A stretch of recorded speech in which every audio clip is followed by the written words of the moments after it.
नमस्कार मित्रों, मैं हूं शंकर सर और आरएसएस एजुकेशन में आप बहुत ही आसान ट्रिक के साथ आज अध्ययन करेंगे संधि का।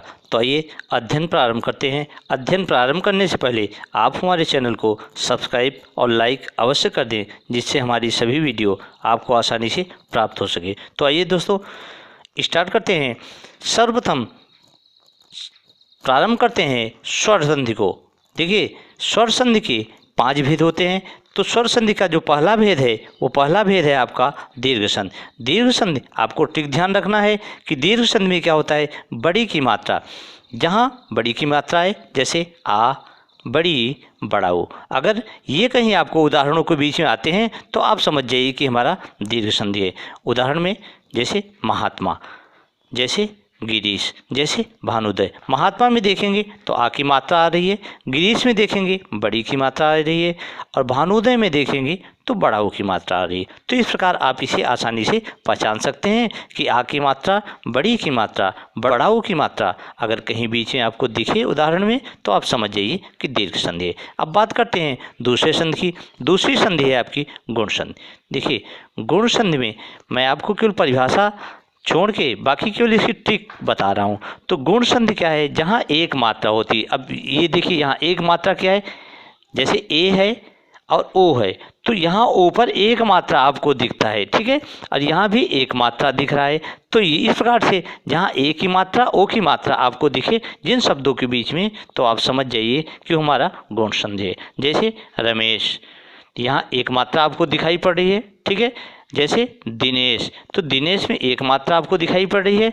महोदय, तो महोदय में भी एक मात्रा आपको दिखाई पड़े, अर्थात ए की मात्रा और ओ की मात्रा जिन शब्दों के बीच में आपको दिखे उदाहरणों के बीच में, वो आपका गुण संधि होगा। और तीसरे संधि की बात करते हैं तो स्वर संधि का तीसरा भेद है वृद्धि संधि।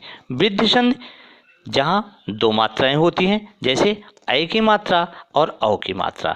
अगर किसी उदाहरण के बीच में आपको ऐसी मात्राएं दिख जाएं तो आप समझ जाइए कि हमारा वृद्धि संधि है। उदाहरण है आपका एकाएक। तो यहाँ देखिए, एकाएक ऐ की मात्रा आ रही है, 2 मात्राओं का प्रयोग हो रहा है, तो ये वृद्धि संधि है। सदैव, यहाँ 2 मात्राओं का प्रयोग हो रहा है, तो ये आपकी वृद्धि संधि है। जलोज, यहाँ भी औ की मात्रा है, 2 मात्राओं का प्रयोग हो रहा है, तो ये आपकी वृद्धि संधि है। नेक्स्ट संधि की बात करते हैं। स्वर संधि का चौथा भेद है यण संधि। देखिए, यण संधि में अगर आप ध्यान देंगे तो य और व के पहले आधा वर्ण आता है। जब कभी भी आपको उदाहरण दिए जाएं तो आप ध्यान रखिए, यदि य और व के पहले आधा वर्ण आए तो आप समझ जाइए कि वो हमारा यण संधि है। जैसे यद्यपि, देखिए जो यह है यहाँ वो आधा द के बाद ये आया हुआ है, तो यद्यपि इस प्रकार से यहाँ पर आधा वर्ण है। क्या, कौन सा वर्ण है, द है आधा वर्ण।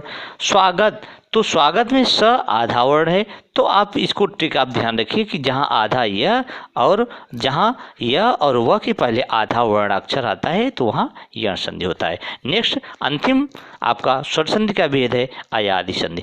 देखिए, अयादि संधि में ए, ऐ, ओ, औ ये सब मात्राएं नहीं आती हैं। यानी जिन उदाहरणों में आपको ए, ऐ, ओ, औ उनके मध्य में ना मिले तो आप समझ जाइए कि अयाद संधि है। या अधिकतम 3 अक्षर वाले शब्द आते हैं, ऐसे उदाहरणों में 3 अक्षर वाले ही शब्द ज़्यादातर आते हैं। जैसे उदाहरण में आप देखिए पवन, तो यहाँ कोई आपका मात्रा लगा है, इस प्रकार से मात्रा नहीं लगा है ए, ऐ, ओ, औ की मात्रा। नयन, यहाँ भी कोई मात्रा नहीं है, 3 वर्ण अक्षर वाले हैं।